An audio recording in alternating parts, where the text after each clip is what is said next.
Nós que somos pós-milenistas sustentamos uma escatologia otimista, ou seja, acreditamos que o mundo irá de mal a melhor e não de mal a pior.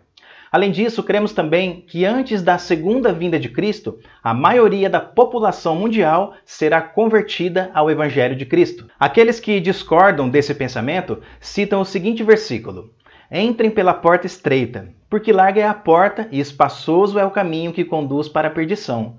E são muitos os que entram por ela. Estreita é a porta e apertado é o caminho que conduz para a vida, e são poucos os que o encontram. E eles dizem o seguinte: tá vendo só?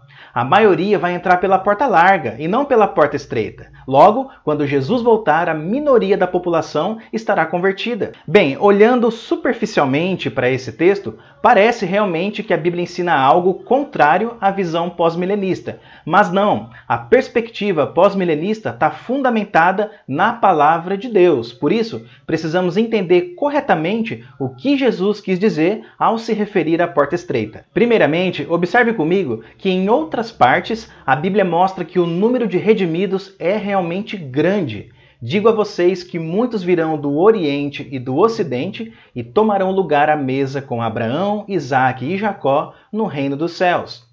Depois destas coisas vi, e eis grande multidão que ninguém podia contar, de todas as nações, tribos, povos e línguas, em pé diante do trono e diante do Cordeiro, vestidos de vestes brancas, com ramos de palmeira nas mãos, e clamavam com voz forte, dizendo: Ao nosso Deus que está sentado no trono, e ao Cordeiro pertence a salvação. Perceba, a multidão de redimidos era tão grande na visão de João que contar esse número era impossível.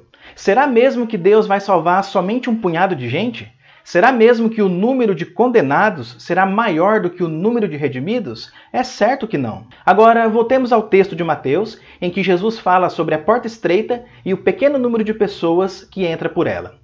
Como cristãos, cremos que não existe nenhuma contradição na Escritura Sagrada, por menor que seja. Então, como entender o pequeno número que entra pela porta estreita à luz da grande multidão de redimidos que ninguém pode contar? Ora, se acreditamos que a maioria da população mundial será salva, por que Jesus disse que poucos entram pela porta estreita que conduz à vida? Para entender o texto, temos que considerar a realidade da época de Jesus. Jesus estava fazendo uma constatação sobre a situação real daquela época, ou seja, ele queria que os discípulos considerassem aquele momento específico que eles estavam vivendo. Os discípulos deveriam olhar ao redor e perceber que muitas pessoas estavam perecendo e poucas estavam sendo salvas. E diante desse cenário, eles deveriam fazer alguma coisa para mudar aquela situação. É como se Jesus estivesse dizendo o seguinte: veja, muita gente aqui está perecendo porque entrou pela porta larga, e pouca gente tem entrado pela porta estreita que conduz à vida.